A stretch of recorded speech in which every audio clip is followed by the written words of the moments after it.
Кудайдын чакырыгы 7-июль.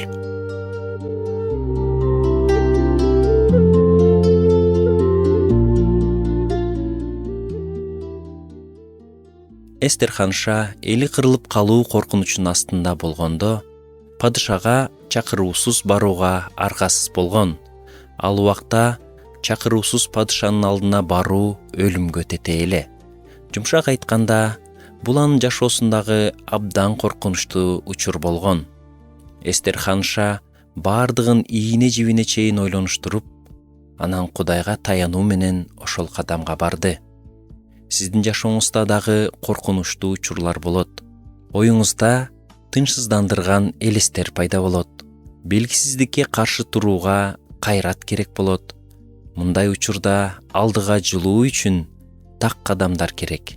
Келгиле, Эстер эмне кылганын карап көрөлү.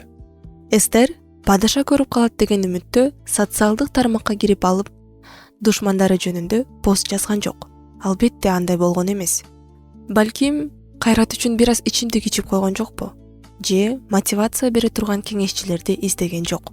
Жакшы көргөн тамагын жеп, стрессин баскандыр. Жок, андай да эмес.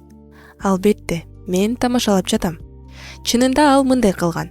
Эстер китебинде мындай деп айтылат. Бар, Шушандагы бардык жүйүттөрдү чогулт. Мен үчүн орозо кармагыла. 3 күн, күнү түнү менен эч нерсе жебегиле да, ичпегиле. Мен өзүм да кызматчы кыздарым менен орозо кармайм. Андан соң мыйзамга каршы келсе да падышага барам. Өлсөм өлөйүн.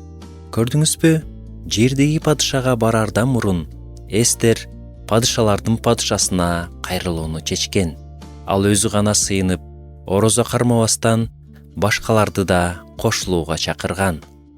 Мен жакындарымды 3 күн орозо кармоого чакырам. Биз чогуу Кудайды издейбиз. Кандайдыр бир кадам жасаардан мурун толук ишеним менен сыйынам.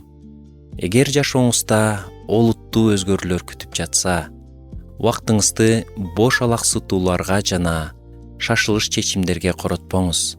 Аны ой жүгүртүүгө, сыйынууга жана падышалардын падышасы менен убакыт өткөрүүгө арнаңыз. Башкаларды да сиз менен бирге сыйынууга чакырыңыз. Ошондо Кудай сиз күткөндөн да көбүрөөк нерсени жасай алат.